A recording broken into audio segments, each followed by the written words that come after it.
जामा मस्जिद शमसी और नीलकंठ महादेव मंदिर के मामले में अलग अलग दावे किए जा रहे हैं और मामला कोर्ट में चल रहा है। कोर्ट में कल मामले में सुनवाई की गई। वहीं कोर्ट ने अगली सुनवाई की तारीख 4 अक्टूबर मुकर्रर की है। अगली सुनवाई 4 अक्टूबर को अब होगी और कोर्ट ने याचिका पर ऑब्जेक्शन के बाबत निर्देश दिए हैं। अब इस जामा मस्जिद शमसी नीलकंठ महादेव है या नहीं, मामले में अक्टूबर में इस बात की जांच के लिए अगली सुनवाई की जाएगी।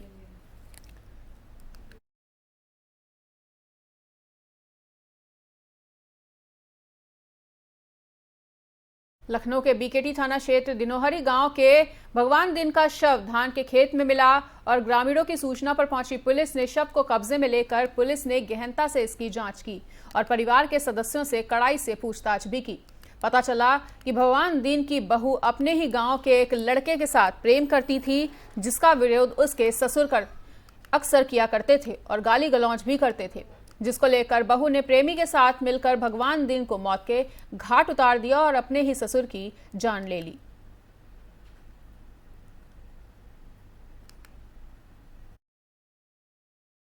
दिनौरी गांव में भगवान दिन नामक व्यक्ति की 10 तारीख को गुमशुदगी लिखाई गई थी। उसके 3 दिन बाद 13 तारीख को उसकी मौत हो गई, उसकी बॉडी मिली। क्या है पूरी घटना? जैसा कि आपको विदित है, 10 तारीख को भगवान दिन अपने घर से गायब हो गए थे। उनको खोजते रहे उनके परिजन और 11 तारीख को उन्होंने थाने पर दोपहर बाद में मेरे आसपास करने के बाद में जब उनको नहीं मिला और एक खेत में उसका गमछा मिला और उसकी साइकिल वहीं मड़ैया में मिली, तो उनको आशंका हुई कि संभवतः उसके साथ उसी चीज़ों को दृष्टिगत रखते हुए उनके द्वारा थाने पर सूचना दी गई। थाने द्वारा भी इस पर त्वरित कार्रवाई करके मौके का निरीक्षण किया गया और जो भी संभावनाएं थी उन संभावनाओं को टूट गया। सर, हत्या में कितने 13 तारीख को उसका शव, भगवान दिन का शव एक धान के खेत में मिला गाँव वालों को। जब यूट्रिफिकेशन उसका होना शुरू हो गया था, बदबू से आनी शुरू हो गई थी, तो गाँव वालों ने दिनौरी गाँव में प्रदेश में सरकार गैर मान्यता प्राप्त मदरसों के सर्वे करवा रही है और श्रावस्ती में भी मदरसों की जांच शुरू हो चुकी है। जिलाधिकारी के निर्देश पर 3 सदस्यीय टीम गठित कर 10 अक्टूबर तक जांच रिपोर्ट देने के निर्देश दिए गए हैं और ये जांच 12 बिंदुओं के आधार पर की जा रही है। जिले में कुल 144 मदरसे संचालित हो रहे हैं, जिसमें 122 मदरसे बोर्ड पर पंजीकृत हैं। शेष 22 मदरसे अन्य कारणों से मदरसा पोर्टल पर पंजीकृत नहीं है।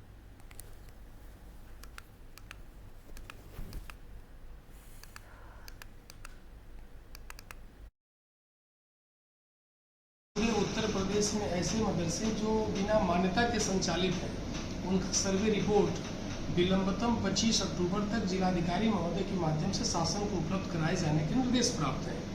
इसमें त्रिसदस्यीय कमेटी शासन ने ही डिसाइड कर दिया है, जिसमें संबंधित तहसील के SDM और जिला बेसिक शिक्षा अधिकारी और जिला अल्पसंख्यक कल्याण अधिकारी, ये त्रिसदस्यीय कमेटी के पार्ट हैं।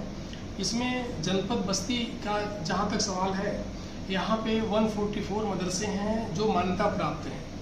144 में 122 मदरसे ऐसे हैं जो मदरसा पोर्टल पर विधिवत लाक हैं और जो 22 मदरसे हैं वो मान्यता प्राप्त हैं, किंतु किसी किंचित कमियों के कारण वो मदरसा पोर्टल पर लाक नहीं है, किंतु मान्यता प्राप्त है। कल हम लोगों ने, मैं और जिला बेसिक शिक्षा अधिकारी के द्वारा खंड शिक्षा अधिकारियों की मीटिंग बुला करके 14 ब्लॉक में सर्वे के लिए युद्ध स्तर पे उनको निर्देशित कर दिया गया है, उनको प्रारूप दे दिया गया है। ये 12 प्रारूप हैं। सर्वे का एकमात्र जो कारण है कि ऐसे मदरसों को चिन्हित करना और शासन के संज्ञान में लाना।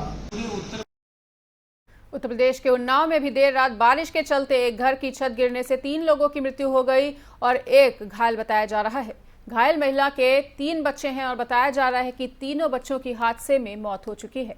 वरिष्ठ अधिकारी मौके पर मौजूद हैं और ये पूरा मामला उन्नाव के असोहा थाना क्षेत्र के कांथा गांव का बताया जा रहा है।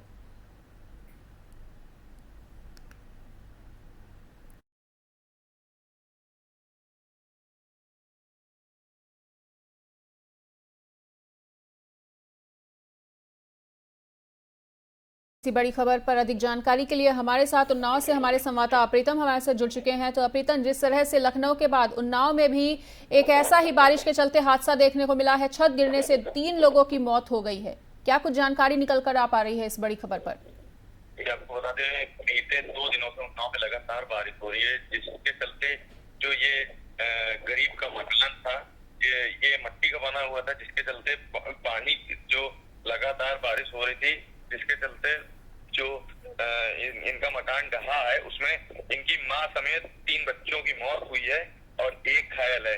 एक बच्चे का भी उपचार चल रहा है और बताया ये जा रहा है, जो ग्रामीणों का कहना है कि जो रात में मूसलाधार बारिश हुई है, उससे इनका मकान ढह गया और इनको इतना मौका नहीं मिला कि ये अपने को हटा के कहीं और दूसरी जगह जा सके।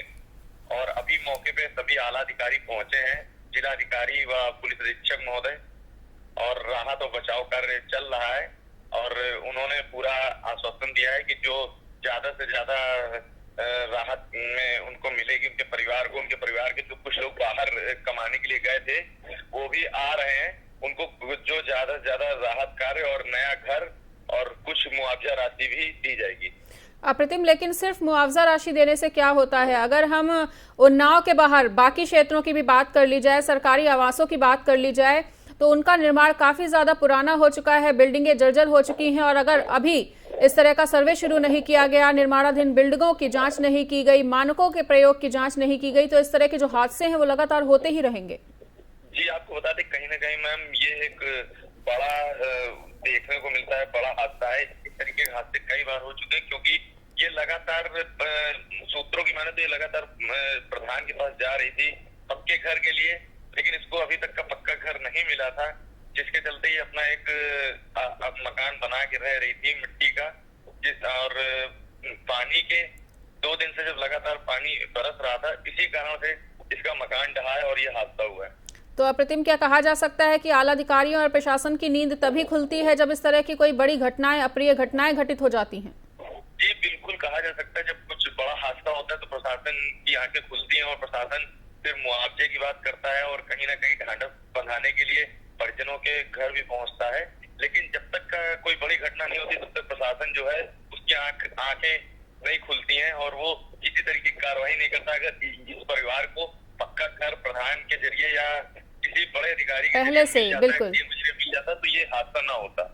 बिल्कुल, इस तमाम जानकारी के लिए अप्रतिम आपकी बहुत बहुत शुक्रिया। और जिस तरह से लखनऊ के बाद अब उन्नाव से भी इस तरह की घटना सामने आई है, छत के गिरने से 3 लोगों की मौत हो गई है। लखनऊ की भी अगर बात करें तो मकान की दीवार गिरने से 9 लोगों की खबर सामने आ रही है। ऐसे में प्रशासनिक अधिकारियों द्वारा इस बात का सर्वे, इस चीज की जानकारी लेनी चाहिए और तमाम सर्वे के माध्यम से ये जानने की कोशिश करनी चाहिए कि कौन कौन से सरकारी आवास हैं, कौन कौन से ऐसे घर हैं जिनका निर्माण कार्य काफी ज्यादा पुराना हो चुका है, निर्माण काफी पुराना हो चुका है, और किस तरह की आगे कार्रवाई करनी है ये समय से ही निर्धारित कर लेना चाहिए, ताकि इस तरह की कोई अप्रिय घटना दोबारा प्रदेश में घटित न हो सके।